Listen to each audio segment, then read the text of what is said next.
Peep the setting. Raymond James Stadium, Monday night, Eagles versus Bucks. A Glazersout banner goes into the air as protest of the Glazer ownership over Manchester United Football Club. This banner would be made by Greig from the Pittsburgh Supporters Club, with financing from Reds from all over. It would fly for approximately 1 hour. Since 2005, there's been many ways to protest the Glazer ownership. This was our way, the American way, in their face, in their own backyard, for their beloved Tampa Bay Buccaneers. So it all came about really, I love how the protests in England, how we do that sort of thing, but if you really look at it, they don't pay attention. They don't care. They're not in England. So I was like, then why not hit them here? Why, what they care about? They love their NFL team. Yep. Let's just take it to the fight to them in America. I love the protests in England, but they don't see it. They don't watch the news. They don't hear it, but they'll hear it here. So that was my whole reasoning to start that here. Yeah, man, I'm a small YouTuber, but I had some decent connections, and I definitely had to tap in with a few people from across the pond. Shout out to my boy Aaron from United World, all the guys at United World. We were able to get this to 1 million views in 2 days. ESPN picked it up, Torque Sport picked it up. It was all over, man. Shout out to y'all. I'm not gonna lie, guys, a repeating sentiment that I kept hearing over and over again that was quite frustrating was, why are you doing all this protest stuff? It doesn't mean anything. They're not going to change anything.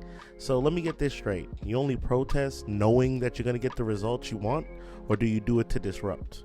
I mean, I heard it from a lot of people, even some people in my circle, which was very, very hard to take, but I understand it. I just feel like when you feel like something's important, you go after it and you fight for it. Because I encountered this a lot when I was trying to put together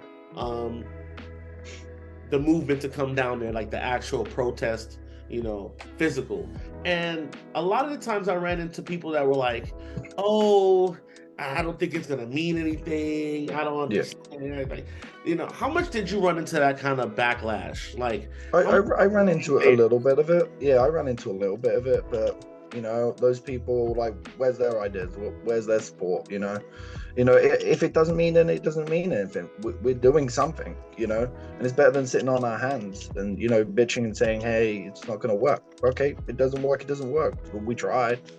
I'm not going to sit there and sit still and go, oh, when I have the opportunity, and they kind of know how to do it and sit there and say, at least I can say I did my thing. So. And since we've flown the banner, Sheikh Yassim is out and Radcliffe's in. So looks like he's kind of in with 25% bid. I don't know, man. I don't even know what to make. But what do we do now? Do we keep fighting? Do we keep protesting? What can we even do?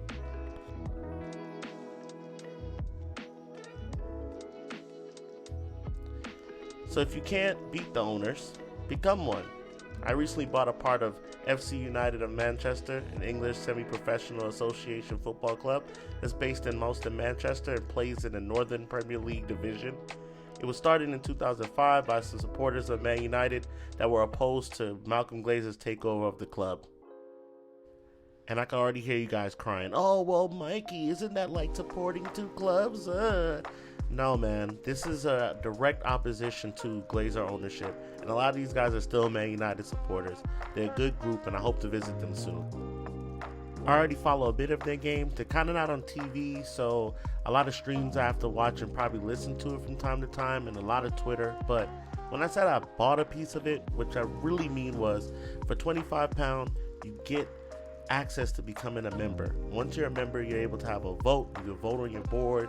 You can see your money go to actual things that's gonna change the club, like stuff for the stadium, stuff for the pitch, and also when you become a member, you get your name on the kit, which I thought was actually very dope. In my opinion, it gives life to the grassroots part of the game, the punk football part of the game, the part of the game that we've been missing from the Premier League, and I don't know, it just kind of gives me a little hope for football heritage, and they're doing pretty well. So if you're a Man United fan, I definitely suggest you buy a membership or just check them out. But if club ownership isn't your route and you want to do something a little bit less dramatic as I did, you can always just support the 1958. They're a great group. They organize protests. They put out statements on the state of the club.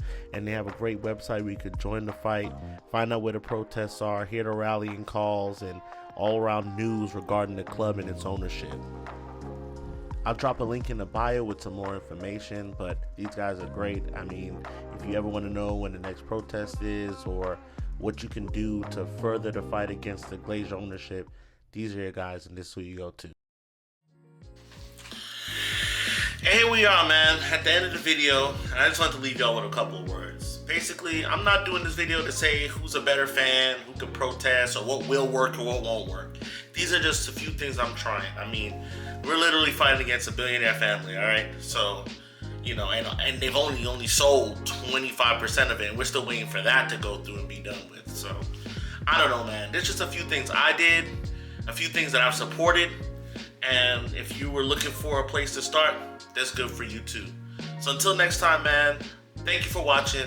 Like, comment, subscribe. This is Those Atlanta Reds. It's your boy Mikey, and as always, up the Reds, keep the faith.